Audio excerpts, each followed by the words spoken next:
கிறிஸ்துவுக்குள் மிகவும் பிரியமானவர்களே, இன்று உலகமெங்கும் அநேக கிறிஸ்தவ சபைகளிலே புனித வெள்ளி, பெரிய வெள்ளி, குட் ஃப்ரைடே என்று அனுசரிக்கப்படுகிறது. இது நம் ஆண்டவராகிய இயேசு கிறிஸ்துவானவர் சிலுவையிலே அறையப்பட்ட நாளை நினைவு கூறுகிற ஒரு தினம். ஒரு சில கிறிஸ்தவர்கள் இந்த புனித வெள்ளி, பெரிய வெள்ளி, ஈஸ்டர், கிறிஸ்மஸ் போன்ற விசேஷ நாட்களை அனுசரிப்பதில்லை. ஏன்னா இது வேதத்திலே விசுவாசிகள் அனுசரிக்க வேண்டும் என்று கட்டளையிடப்படாததால் அவர்கள் அனுசரிப்பதில்லை. ஒரு சிலர் பாரம்பரியமாக இதை அனுசரித்து வருகிறார்கள். 4ஆம் நூற்றாண்டு தொடங்கி இந்த விசேஷ நாட்கள் திருச்சபையிலே அனுசரிக்கப்பட்டு வருகிறது.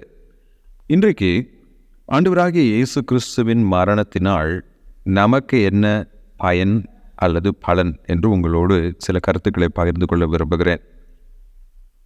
யோவான் 3ஆம் அதிகாரம் 16ஆம் வசனம். தேவன் தம்முடைய ஒரே பேரான குமாரனை விசுவாசிக்கிறவன் எவனோ அவன் கெட்டு போகாமல் நித்திய ஜீவனை அடையும்படிக்கு அவரை தந்தருளி இவ்வளவாய் உலகத்தில் அன்பு கூர்ந்தார்.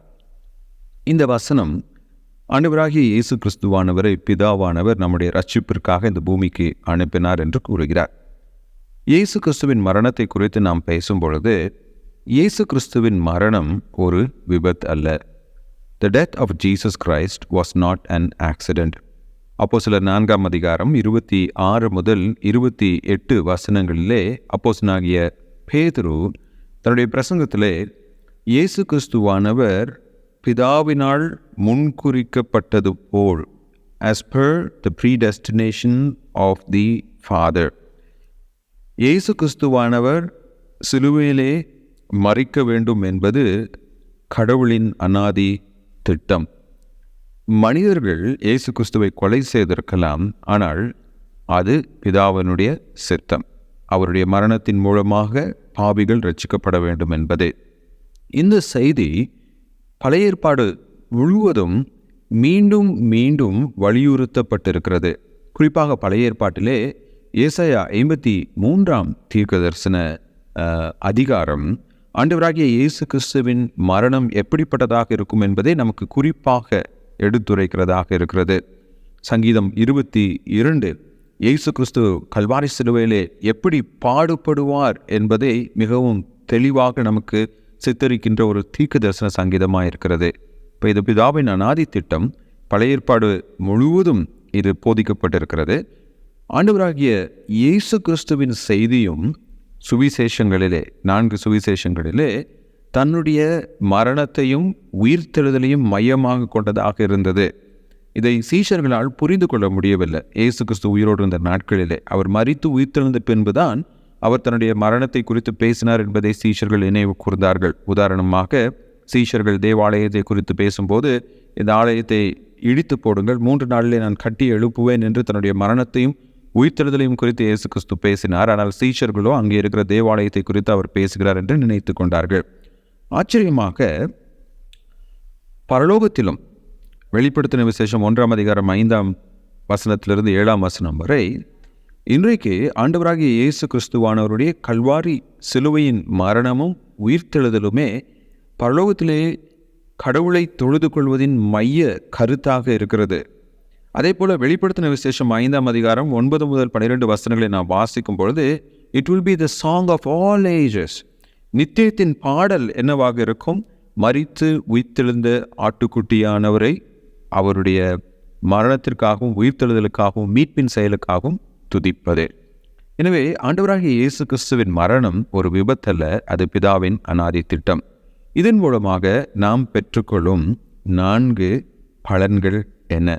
முதலாவது யோவான் 1ஆம் அதிகாரம் 29ஆம் வசனத்தின்படி அவர் உலகத்தின் பாவத்தை சுமந்து தீர்க்கிற தேவ ஆட்டுக்குட்டி.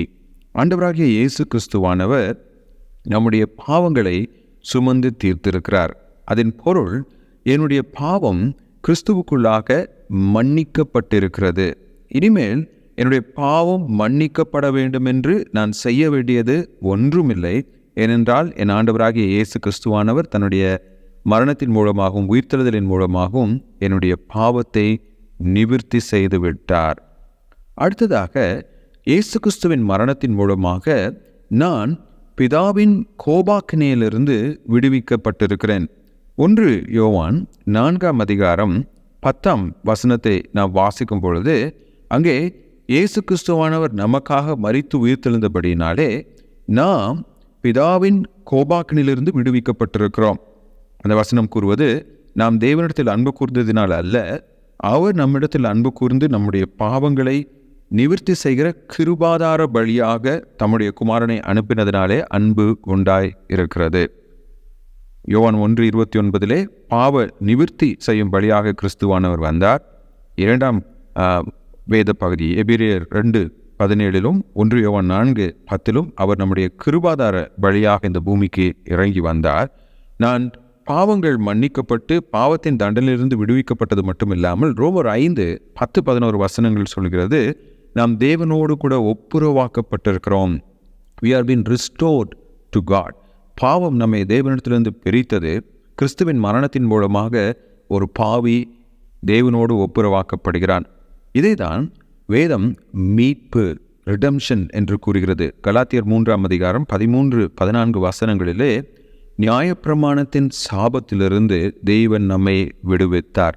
ஒரு மனிதன் தன்னுடைய பாவ நிலையை உணர்ந்து கிறிஸ்துவானவர் தன்னுடைய பாவத்திற்காக கல்வாரி சிலுவையிலே மரித்து உயிர்த்தெழுந்தார் என்பதை விசுவாசித்து தன்னுடைய பாவத்திலிருந்து மனம் திரும்பி இயேசு கிறிஸ்துவை தன்னுடைய சொந்த இரட்சகராக ஏற்றுக்கொள்ளும் தருணத்திலே அவன் மீட்கப்படுகிறான். அவனுடைய பாவம் அவனை விட்டு அகற்றப்படுகிறது. அவன் மேல் இருந்த தேவ கோபாக்கினை, அதாவது அவன் நரகத்தில் தள்ளப்பட வேண்டும் என்ற தேவனுடைய கோபம் அமர்த்தப்பட்டு கிறிஸ்துவுக்குள்ளாக அவன் ஏற்றுக்கொள்ளப்படுகிறான். அவனுக்கு நித்திய நம்பிக்கை கிடைக்கின்றது. இப்போ தேவன் தன்னுடைய குமாரனை தந்தார் என்ற அந்த ஒரு வசனம் அவருடைய அநாதி திட்டம். உலக தோற்றத்திற்கு முன்பதாகவே, மனிதனை படைப்பதற்கு முன்பதாகவே அவர் தன்னுடைய குமாரன் மூலமாக பாவம் செய்யும் மனிதனை மீட்டு கொள்ள வேண்டும் என்று தீர்மானித்தார் என்பதை வெளிப்படுத்துகிறது. இப்போ கிறிஸ்துவின் மரணத்தின் மூலமாக எனக்கு கிடைக்கும் இந்த 4 முக்கியமான பலன்கள்: என்னுடைய பாவம் நிவர்த்தி செய்யப்பட்டு விட்டது, என்னுடைய பாவத்தை மன்னிக்கும் கிருபாதார பலியாக கிறிஸ்து மரித்ததினாலே என் மீது இருந்த தேவ கோபாக்கினிலிருந்து எனக்கு விடுதலை கிடைத்திருக்கிறது. 3ஆவதாக, தேவனுடைய சத்துருவாய் அவரை விட்டு பிரிக்கப்பட்டிருந்த நான் இப்பொழுது அவரோடு கூட ஒப்புரவாக்கப்பட்டிருக்கிறேன். 4ஆவதாக, நான் மீட்கப்பட்டவன். இனிமேல் எனக்கு ஒரு நித்திய நம்பிக்கை இருக்கிறது. நரகத்திலே தள்ளப்பட வேண்டிய நான் இப்பொழுது மீட்கப்பட்டு தேவனோடு கூட அவருடைய ராஜ்யத்திலே எப்போதும் இருக்கும்படியாக கிறிஸ்துவின் மூலமாக மீட்கப்பட்டவன். உலகமெங்கும் ஆண்டவராகிய இயேசு கிறிஸ்துவின் மரணத்தை நினைவு கூறும் இந்த நாளிலே இந்த மீட்பின் செய்தி நமக்கு நம்பிக்கையை உருவாக்கட்டும். ஆனால் எத்தனையோ மனிதர்கள் இந்த மீட்பின் செய்தியை அறியாமல் இந்த உலகம் எங்கும் இன்றும் பாவத்திலே வாழ்ந்து கொண்டிருக்கிறார்கள். அவர்களும் இந்த செய்தியை அறிந்து கொள்வதற்காக அவர்களுக்காக நாம் செபிப்போம்.